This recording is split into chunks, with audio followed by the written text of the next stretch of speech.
All right, everybody, how are you doing? This is S. Anthony Thomas. This is the S. Anthony Thomas Show, and I am back, baby. The hiatus is over, and I'm back. And thank you for missing me, and thank you for saying, hey, when you coming back, and when's the next show? I didn't necessarily appreciate all of you guys standing outside of my house, with signs saying bring back the show and following me around. I mean, that's stalking. Calm down. That didn't happen.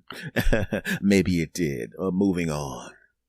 But it is good to be back, and I missed you guys too. Thank you. Thank you. Let me tell you about a little something that happened right before it was time to bring this show back, after the hiatus. I got my car inspected. Now, I know what you're thinking. Yeah, dude, everyone gets their car inspected. Who cares? Well, let me tell you something. You should care. Because this time when I got my car inspected, I've had this car for a while. And when you get a car and you just get the car, you don't expect anything to happen. You don't expect anybody at the mechanic shop to bother you for any crap. You don't expect them to get on your nerves and try to stick you with some kind of repairs because you just got the car. It's in great shape. You do your thing. You walk in for the inspection. The guy walks out. Okay, Mr. Thomas, I'll take your car now. I'm sure it'll be fine. He comes back out. Well, your car's already out front. It's got the stickers on it. I'll see you next year. And that's what happens. It happens. Then it happens again. Then it happens again. Then it happens again. And then all of a sudden, I'll take your car. Well, you need new brakes. Not a problem. It's not a big deal. Those brakes lasted a long time. Not a big deal. You fixed those brakes. Yeah. But eventually, you know what's going to happen. Eventually, there will be a big repair, and it's going to be a big surprise to you, and it's going to be a real repair. They're not even ripping you off. It's a real repair, and oh no. You're used to paying, $100 to get your car inspected. Okay, maybe you got to get brakes. Now it's $250, whatever, right? You had budgeted for that. Not a big deal. Not a big deal. But eventually, you know what's going to happen. The mechanic's going to be looking at your car up on the lift, and you're going to see another mechanic come in. They're going to look at each other. Then they're going to look at you. Then they're going to look at the car. Then they're going to look at you, and they're going to look at you, and they're going to look at you. Yeah, they keep looking at you, and you're going to start going, oh. Whenever you got two dudes working on your car looking at each other and looking at you, you know something bad's about to happen. Oh, no. How bad could it be? And then you see the piece of paper in his hand when there was nothing wrong. It's a little tiny piece of paper. You think it's a gum wrapper. No, it's not a gum wrapper. It's your car needs nothing. So why waste paper on it? Right. And then this time he comes towards you and he's got a phone book in his hand. Wait a minute. That's not a phone book. Nobody uses phone books anymore. And he's walking towards you and you're going, oh, I hope that's just a list of the repairs that he's done over the course of the year. I mean, it's the end of the year. Maybe that's what it is. No, it's not. Because he's looking at the other mechanic's looking at him, they're looking at your car, they're looking at the paper, and they're pointing to you and shaking their heads. No. And he walks out gingerly like he's a surgeon trying to let you know great-grandma didn't make it, right? And he motions to you to come out into the garage. All the signs on that wall say, hey, if you don't work here, don't go into the garage. If you go into the garage, we're going to have a pit bull come out and bite you in the throat. Keep your punk behind out the garage. Are you a mechanic? Do you work here? No, then stay out of the garage, punk. There's no good reason for you to come out in the garage, punk. But they asked me to come out into the garage. No. And that wasn't a phone book because no one has phone books anymore. Everybody Googles everything. And he sticks that thing in my hand and he starts flipping through the flip at all the repairs that the car needs. And then he shows it to me. Hey, you need this, that, you know, another this, that, and quadruple this and quintuple that and 10 of these and 50 of these and all this crap. It's a safety issue, Mr. Thomas. But once you get these repairs, you'll be fine. And he shows me the parts that I need. And he shows me how much it's going to cost to fix. Oh, right? And as it turns out, the repair cost, the actual cost to fix the crap is even more than the parts. And the parts cost a lot. Now it's the parts times 3 with the repairs and all of that crap. And I got to get this crap done now. I don't have that kind of money. Not right now. I got to put the car down for 2 or 3 weeks. I only got a couple of weeks to get this thing fixed. I won't have the money until the beginning of next year. And I'm not driving around with no expired tags on my car, so I'll have to pay all that crap plus another ticket on top of that crap. I don't think so, punk. Now I'm going to leave that for a moment and discuss something that's still tied into that. I'm online right now, and I'm seeing a lot of people doing videos for the Tesla vehicles. I would love to have a Tesla vehicle. I would love to get one of those, right? I love electric vehicles, and I would love to have an electric vehicle. They do fantastic thing, instant torque, all this, that, and the other one, and the navigation, and quadruple navigation, and the autopilot, and quadruple autopilot, and full self-driving, and double back rubs, all of that crap. I'd love to have one of those things. Can't do it right now, but I'd love to have one of those things. And one of the things I like about it, in addition to the fact that it's probably the best cars out there, is the simple fact that they have Tesla road service. Tesla road service. If the repair is something that could be done outside of a shop, a person in a wonderful, beautiful Tesla road service truck will come to your house. They'll even fix your car in the garage at your job, or the parking lot at your job, all the kind of thing. They'll actually bring double rotors and quadruple struts and all of that crap to you. Fix it in your space. You don't even have to do anything. All you got to do is let them know where the car is, and they'll open it up, fix the crap. You come home, your car was broken when you went to work. You come back, the crap fixed. Oh, yeah. Oh, that's great.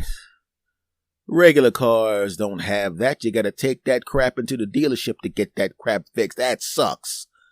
But then I thought about it. Tesla road services is not a new thing. It may be new to other people, but I'm a dude from the hood. And every dude from the hood, we have the hood version of Tesla road service. We always got a dude named Billy, Johnny, Frankie, some kind of crap like that, who used to work as a mechanic in a place, but he got into a fist fight with the manager, or the manager found out that he went to jail and he didn't tell him, or he drank himself out of the job or drugged himself out of the job. But either way, he has the skills of those mechanics, the skills of a high-level mechanic, but he can't get a job in a garage because he doesn't like working for other people, or whatever reason it is. But he's got the skills, but he doesn't have the job. And we all know when a guy like that, and I'm going to call him Billy, because they always have names like that. Even though the guy's like 60, he called him Billy, not William Billy. No. It's the hood version of Tesla road service, and we all know that guy, right? The Tesla road service guy shows up in this highly manicured, perfectly coiffed truck with the crap in it. But the hood version of Tesla road service is a guy named Billy, who you gotta pick up at the bus stop. He can fix cars, but he doesn't have one. Doesn't matter as long as he can fix it. In fact, you pick him up at the bus stop, you gotta wait 15 minutes because when the bus broke down, he fixed that crap. Yeah, I said it. Got his impact gun wrapped in an old towel, carrying a suitcase from when he had a job back in the day. Got a picture of Nixon on it and walking around with his tools in there, right? Some of his other stuff's inside of a shopping bag. Doesn't matter. He's got the skills, right? And I call up Billy. Hey, Billy. Hey, it's Anthony. Yeah, man. Could you do me a favor? Yeah, bro. And he goes to fix your car. He's the greatest. He's actually a great guy. And he fixes your car. Right? Rides the bus all the way from the other side of town. He said, oh, you know what? I'll come all the way out there to pick you up. I'm already on the bus, bro. Oh, not a problem. Just tell me what bus stop and I'll come get you. Right? And then you think about what it cost to buy the parts at the place that was trying to charge you all of that money. And these dopes made the mistake of giving you a piece of paper telling you exactly the parts you need. They were doing that to try to get you and bully you into making the payments or making a payment plan and spending $18,000 in interest on this punk repair. I'm not dumb. Nice try, chumps. So I take that list of parts, I write them down, and I go to Amazon.com, find exactly the same quality parts from a different manufacturer than the manufacturer that the mechanic uses. Got 5-star ratings, 6,000 5-star ratings. You're daggone right. I read the ratings and the ratings from actual people, right? So I order the parts and they cost less than a third, sometimes less than a quarter of what they wanted to charge me at the place that was the mechanic's place, right? Oh, you crazy. I watch the reviews, I read the reviews, I talk to people that have the same parts, they're happy with the parts, so I buy all the parts from Amazon.com. And they arrive at the house. Oh yeah, I got these parts sitting on the porch. I dragged them into the house. The crap's a lot heavier than I thought. Dragged them into the house. Billy's on his way now. A couple days later, I call Billy. Billy comes to the house. You got the parts, bro? I got the parts, Billy. Billy drags him up the steps, drags him down the steps, drags him to the car. You're daggone right. I asked Billy how much it's going to cost. He tell me how much it's going to cost. It's a fair price. Not a rip-off price, but a fair price. So I'm saying, you know what, bro? As soon as you fix this car, because Billy trusts me, I didn't have the money on me because I didn't know what you wanted, and I don't like to carry money in the house, but I'll go to the ATM and I'll get the bread when you finish fixing the car. He goes, not a problem. I trust you. I fixed your stuff before. And he has. Oh yeah. And I'm in the house chilling. Billy's outside taking care of business. I walk back out with a cheesesteak and quadruple cheesesteak and quintuple cheesesteak and double coffee, quadruple coffee. I ask Billy if he wants the crap. And he goes, no, you can wrap that up. I'll take it when I leave. I don't want to stop working. Good. That's right, Billy. You're the best, baby. You're the best, babe. And he finishes it up. And guess what? Everything's fantastic. You're daggone right. I get in the car, get the bread, give him the bread. Drop him back at the bus stop because I ain't got time to go all the way back on the other side of town. He understands that. I throw him another $20 for his trouble, right? And then he goes, I high five him and he says, anytime you need me, buddy. And if you know anybody, I say, I'm going to send about a bunch of people to you. And he goes, thank you, sir. He goes about his business and I'm driving. And I got 2 days left, 3 days left, something like that. I know what's right. We'll be back right after this short break. And now, back to the show. Near the end, I know if I didn't pass the inspection this time, I was going to be in big trouble because I knew it was right near the end and I really needed to get this car inspected and I can't have that kind of problem. I don't know how singers can sing that long without taking a breath. I'm just doing a podcast and I ran out of breath just now. Hold on. And now back to the story.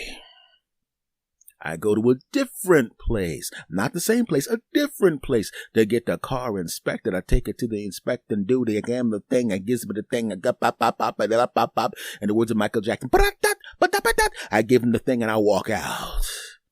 He calls me. Hey, it's done. Come get your car. And I said, okay. I came back and gave him the money that it cost of the inspection. And now my car's inspected and it's fixed. Yeah, that's right. And on my travels, I had to drive by that shop that tried to rip your friend off. I almost wanted to drive in and say, hey, I need to get my car inspected. Ha ha ha. Just kidding. I got it inspected by someone who isn't a piece of crap. And then walk into the garage and pimp slap everybody and drive off. But I didn't want to do that because that, one, that's illegal, and two, I ain't got time for that. And three, there's a pit bull back there that would bite me in the throat for going into the garage. And also, those are a bunch of young dudes. I could probably beat up one of them, but I can't beat up 6 dudes. They all got tools. And moving on. So the car is inspected, which is a good thing because a bad thing happened. If you follow me on social media, you know that I lost my last uncle, you know, and I'll tell the serious version of what happened with that situation on my other podcast. I'll do it this Sunday. It'll be out this Sunday. And obviously this podcast is called The S. Anthony Thomas Show. And my original podcast where I'll be telling the serious story is called S. Anthony Says. So go listen to that after you listen to this. This is going to be coming out Wednesday. That one will be coming out Sunday. Back to this podcast. Let's go. Right. So I got the car inspected and I'm great. And everything's just running smoothly. Everything's perfect. And I'm going to skip over the sadness of the funeral. I'm going to go straight to the funeral procession. Okay. Worst part is over. We've already gone through the funeral. So now we're in this long funeral line. And I didn't realize, I thought I was at the end of the funeral line because I wanted to make sure everybody got in. All the cars got lined up in front of me. I saw cars in front of me. I let all of them get in front of me. So I thought I was at the end of the line. Then I saw a couple of cars behind me. Then as we start traveling, I realized there's a whole bunch of cars behind me. So obviously there was a bunch of friends of family and friends of friends and friends of friends. When you get to a later age, you have a lot of people in your life, and obviously a lot of people want to say goodbye to you. So this car. So as it turns out, I thought I was at the end of the funeral procession. I was actually in the middle of the funeral procession. I should have been in the front of it, but I wanted to make sure everybody, that I saw that was trying to get their cars lined up, get the car lined up. I already know where I'm going, right? So we're driving, and everybody's got their flashes on and the funeral things in the window. And we're all driving. We're in the car reminiscing about funny things that happened, funny things that my uncle said. And I said with my uncle, because this is the guy I spent the last 20 years every day with this guy for the most part, because he was helping with the other relative, my other two uncles who passed away. And those guys were funny, and he's funny. We're all funny, okay? And so we're driving. I'm talking about some things that I used to say that used to make him laugh all the time. It was something that I said back in my 20s. My friends are comics and actors and writers. So what happens is we're infinitely more vicious to each other when we're talking to each other and about each other. There's literally, when comics get together that are good comics that love each other, there is no mercy. We destroy each other verbally on a regular basis. And it's funny to the person being destroyed, and it's funny to the person being destroyed. I'll give you an example. A friend of mine, he picked up the guy's wife at the airport. Okay, let's tell the truth. I picked up a friend's wife at the airport. Now, he had trashed me viciously. I can't say exactly what he said because I don't have permission to tell the stories that he was trashing me about. Nothing big, but he was like really vicious with it. So I pick his wife up from the airport, and he gets home because he knew he wasn't going to get home in time to pick her up. So I picked her up. So I'm driving back. And she gets out of the car. She walks up and hugs him. I high five him. I say, all right. He goes, what took you guys so long? Now, what took us long was the traffic. Now, she's a veteran comedy wife. She looks back at me and she starts laughing as she walks in the house because she knows what I'm about to do. Okay. Right. It's one of those things where she could tell I was on the phone with him without hearing her voice because he's literally trashing the person on the phone, which is me, and cursing more than he normally does. You mother jumping, we're laughing at Joker. She goes, that's S. Anthony on the phone, isn't he? He goes, yeah. She goes, I can tell because you always sound like that. You always trashing that man when you're on the phone, and she's laughing. So like I said, I pick his wife up from the airport. She's walking in the house. He said, hey, what took you guys so long? She's laughing, and not laughing out loud, but you can see her smiling because she knows I'm about to kill him. So I said, listen, we would have been here a lot sooner, but we didn't know whether or not you were going to be home. And normally when you're not here, I come over and get it on with her. I figured she want to actually have sex that feels good. So this time we just stopped off at a hotel and got it on. And then she's coming home now to be disappointed by you. And something similar to that. I don't remember exactly what it was. But we're laughing on stuff. Hey, man, get out of here, man. And he starts trashing me. So that's how comics destroy each other on a regular basis. No big deal. Okay. So what happened was, because my friends are like that, they would always try to set me up and I would set them up verbally. And one time a guy, I forgot what it was, but a friend of mine asked me to do something, and it was something stupid that he should have done for himself, but he was lazy and stupid and didn't do it. And I said, yeah, I would do that for you, even though you should have done that yourself, but I have to go see the doctor. It's, oh, you all right? I said, no, it's okay. It's just a regular checkup. It's a new doctor I have. You got a new doctor? Yeah. Oh, I thought that lady was your doctor. You said she was great.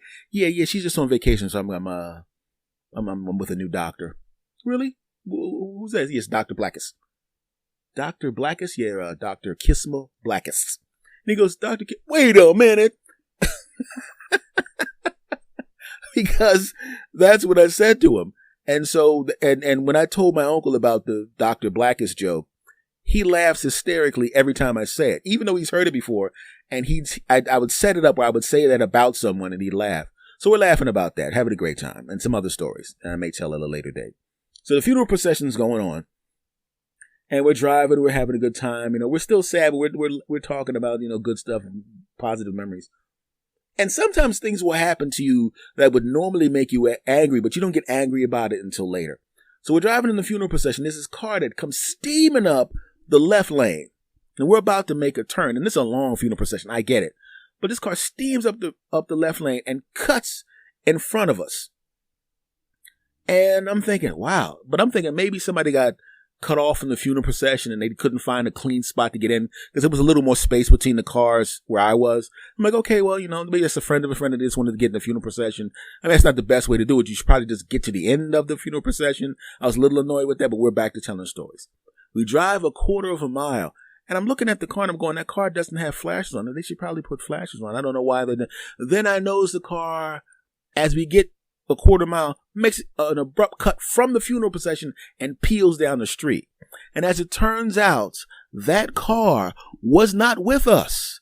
They just didn't feel like waiting and they cut into the funeral procession because they were in a hurry.